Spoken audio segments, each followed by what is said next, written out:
বাইসে থাকলে তোমার মতো এরকম মাথায় অনেকবার বিয়া করতে পারবো বুঝছো। আগে জীবন বাঁচান ফরজ। জাবেদ জাবেদ জাবেদ কিছে কি ওরে বেটা ভূমিকম্প হইতাছে বাইঙ্গা তাড়াতাড়ি। ভূমিকম্প হলে বাঙালিরা যা করে।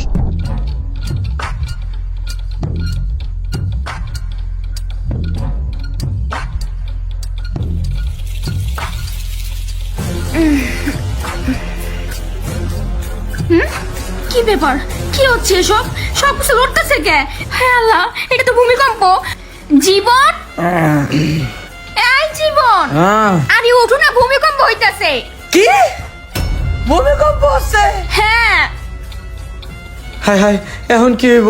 এই ভূমিকম্প হইলে তো বিল্ডিং ভেঙে পড়ে যায়, মানুষ বিল্ডিং এর নিচে যাতা খেয়ে মরে যায়। এখন আমাকেও কি হইব? হায় হায়, না বাঁচতে হইব। ওরে ভূমিকম্প হইতে আছে, ভাগতে হইব এই জায়গাতে। বাবু আমার পোলা কই? আয় বাবু আয়। ওরে ভূমিকম্প,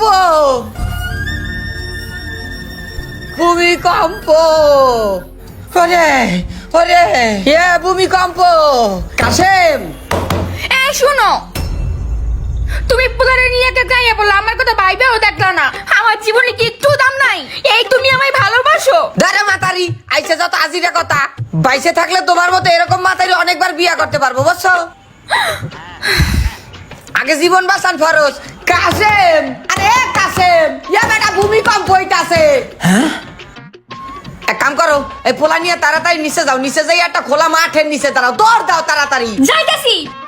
আরে বেটা তোরে ওই চশমা পড়তে কইছে কেউ? ভূমিকম্প হইতে আছে বাইরে, ও গৌডা তাড়াতাড়ি। কি ভূমিকম্প হইতাছে? ওই বেটা সবর, ওই বেটা ভূমিকম্প হইতে আছে।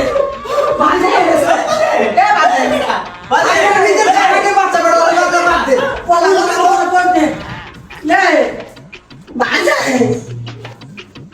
এ বাজে যাবে।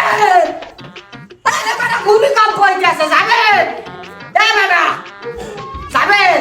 এটা নোট করুন কে হলো তো গেলি কে যাবে? তোরা যাও বিসি বারে লাতি দিমু নাকি? যাবে এ যাবে যাবে। কিছে কি ওরে বেটা ভূমিকম্প হইতাছে, বাইঙ্গা তাড়াতাড়ি। ভূমিকম্প হতেই পারে, এটা একটা প্রাকৃতিক দুর্যোগ, এখানে আতঙ্কিত হওয়ার কিছুই নাই। তবে আপনার একটু সতর্কতা আপনার জীবন বাঁচিয়ে দিতে পারে। এদিক সেদিক ছোটাছুটি না করে শক্ত কোনো টেবিলের নিচে নিজের মাথা গুজে দিয়ে বসে থাকেন। আর যতদূর সম্ভব হয় বিল্ডিং থেকে বাইরে বেরিয়ে একটি খোলা জায়গায় গিয়ে দাঁড়ান, যাতে আপনার মাথার উপরে ভারী কিছু এসে না পড়ে। তো সতর্ক থাকবেন। আর এই ভিডিওটা বিনোদনমূলক ছিল।